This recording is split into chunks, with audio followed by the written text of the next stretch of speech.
kabante, nitong Sabado, January 3, 2026, isang napakahalagang pagdiriwang ang naganap sa Minor Basilica and National Shrine of Jesus Nazareno sa Quiapo, Maynila, na kung saan libo-libong deboto ang nagtipon para sa napakahalagang pagbabasbas para sa nalalapit na pista at traslasyon ngayong Enero. Ang pagbabasbas ay inorganisa ng Quiapo Church na nagsimula ganap na alauna ng hapon, araw ng Sabado. Ito ay bahagi ng serye ng mga selebrasyon para sa pista ng Poong Jesus Nazareno na magtatapos sa Enero 9. Dala-dala ng mga deboto mula sa iba't ibang lugar ang kani-kanyang mga replika ng Nazareno. Ito ay upang hilingin ang pagpapala, paggabay at piyaya para sa buong taon. Ayon sa advisory ng simbahan, may tinalagang 3 entry route sa Quiapo kung saan papasok ang mga deboto kasama ang kanilang mga dalang imahe mula Rizal Avenue, Carriedo, Plaza Miranda, Plaza Lacson, Carlos Palanca at Quinta Market patungong Quezon Boulevard. Ayon kay Father Robert Arellano, tagapagsalita ng Quiapo Church, tinatayang nasa humigit kumulang 2,000 replika ang nakilahok sa nasabing pagbabasbas, samantalang nasa mahigit 13,000 devotees naman ang dumalo. Yes po. 13,000 ayun po ay mga registered, mga of legal age lamang.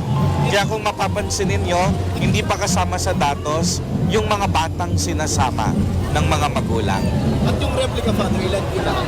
More or less, we are expecting more than 2,000 replicas. No? And this is much higher than last year. Usually, ganun po yung average natin. Kaya lang, kahit minsan po hindi sila registered sa atin, dahil ito naman ay open para sa lahat. Kung nakikita ninyo, may mga individual na mga deboto, dala-dala yung sarili nilang imahe ng mahal na Poong Jesus Nazareno. Hindi po yan kasama sa count natin dahil pumunta po sila on their own initiative. Pero ito pong replica blessing natin ay organized supposedly ng mga Hijos del Nazareno sa tulong ng mga barangay sa iba't ibang balangays sa iba't ibang panig po ng Luzon area at maging sa mga Bicol region at sa iba't ibang karatig lalawigan. Dagdag pa ni Father Robert, sa araw ng traslasyon ay bawal nang magdala ng replika ng Poong Jesus Nazareno. Payo pa ng tagapagsalita ng simbahan sa publiko. Unang-una, maraming salamat po sa ating mga deboto sa iba't ibang panig ng Pilipinas na nakikisa para sa pagdiriwang ng ating mahal na Poong Jesus Nazareno. Panalangin po natin na magkaroon tayo ng isang banal, maayos at ligtas na selebrasyon, lalong-lalo na para sa darating na kapistahan sa Enero 9. Gayon din ang aming panalangin na naway ang bawat deboto, ang bawat mananampalataya ay makatanggap ng mga pagpapalat biyaya mula sa ating Panginoong Jesucristo. Samantala, sa pag-iikot naman ng team ng FYI sa Quiapo Church, isang deboto ang hindi napigilang maluha. Kwento ni Noel Vera mula Pasig City, halos 10 taon na siyang deboto at taon-taon ay nagtutungo siya dito sa Quiapo tuwing araw ng pagbabasbas at sa pista ng itim na Nazareno. At ang panata niya ngayong taon, na sana na wala nang pangyaring masama at maging magaan na yung buhay namin sa 2026 at wala na sanang mawala sa mga mahal ko sa buhay at maging peaceful na po sana, sir.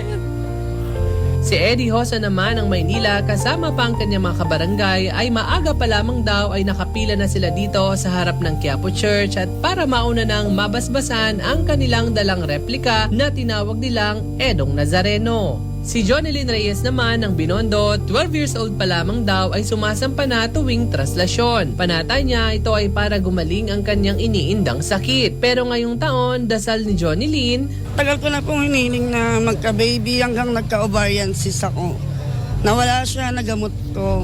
Dahil sa kanya, yung mga hiling ko na sana isang baby lang mahal na po ang Jesus Nazareno. Patuloy ako mananalig sa'yo habang buhay kitang sasambahin. Yan lang po. Ang tradisyong ito ay bahagi ng mas malawak na pagdiriwang na pinakaaabangan ng maraming deboto tuwing unang linggo ng Enero. Ayon sa schedule, kasunod nito ang mga misa, pabihis sa Poong Jesus Nazareno, pahalik, at ang malaking traslasyon ng Poong Jesus Nazareno sa Enero 9 mula sa Quirino Grandstand pabalik sa Quiapo Church. Mga kaabante, nanawagan ang simbahan sa mga deboto at mananampalataya na makiisa sa mga aktibidad na may respeto at disiplina disiplina habang ipinagdiriwang ang debosyon at pananampalataya sa Poong Jesus Nazareno. Mula dito sa Quiapo sa Maynila para sa FYI Teen Matro.